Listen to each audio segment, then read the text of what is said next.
Alright, in this video I'm going to show you how to use the Loft feature. So basically the Loft feature allows you to use two different sketches, and basically it will extrude from one sketch to the other, creating kind of whatever shape it needs to create in order to get the material to go from one sketch to the other sketch.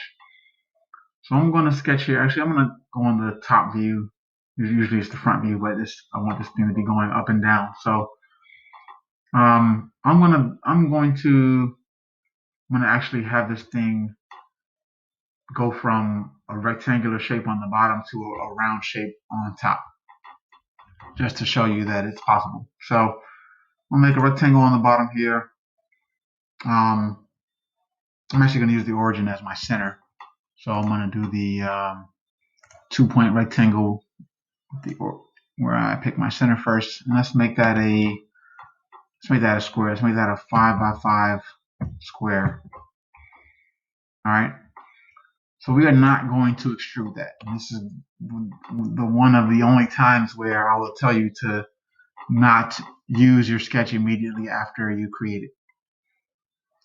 So now we need to create another sketch, and I want to create it above this sketch. So this video is actually also going to cover creating a work plane, because we need to do that in order to create another sketch when we don't have a plane or a face to create it on. So right now, this current sketch is on the XZ plane, and I have the XY plane, YZ plane. So I have no plane up here to sketch on, and I have no face to sketch on. What I can do though is I can make another plane offset from the XZ plane. So I go to this plane here, there's a drop down menu. Offset from plane is the default one, even if I didn't hit the drop down. So I can click on that. And then I have to come over here to the browser, click on the XZ plane, and then choose an amount. So let's say I want this thing to be 10 inches of total height, and 10, hit enter. The arrow was pointing up, so it's going to go upwards. Now I have a plane up here that I can sketch on.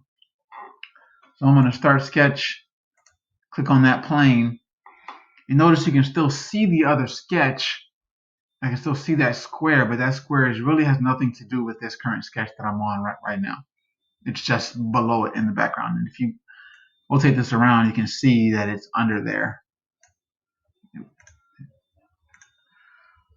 All right, so I'm going to draw a circle, and I'm actually going to draw it not centered, again, just to kind of show you all the different things that this thing can do here.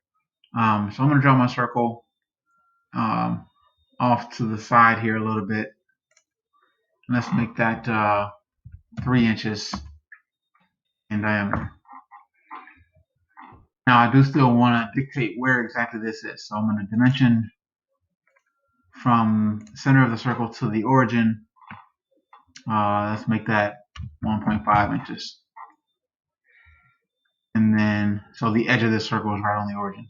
And then let's also make this point, or let's also make this point horizontal with the origin. So that locks it into place. Now I can't move it up and down. I can't move it left and right. So it's centered. The circle is centered top to bottom in the Z direction, and it's 1.5 inches to the right of the center of the square. All right, so now I click home just to see my two objects. I'm going to finish sketch. I'm going to right click on this work plane and turn the visibility off, because I don't need that anymore. And it being there is just kind of distracting. All right, so now to the Loft feature. So I go to Loft here, and this gets a little fickle as far as the order that you have to click, so just make sure you follow along closely. If you look at what it says to do, though, that should be correct. So it says click to add. So I click to add a sketch, to select a sketch. I'm going to select this, my first sketch. All right, so that sketch is in there. Then I have click to add again. Click that.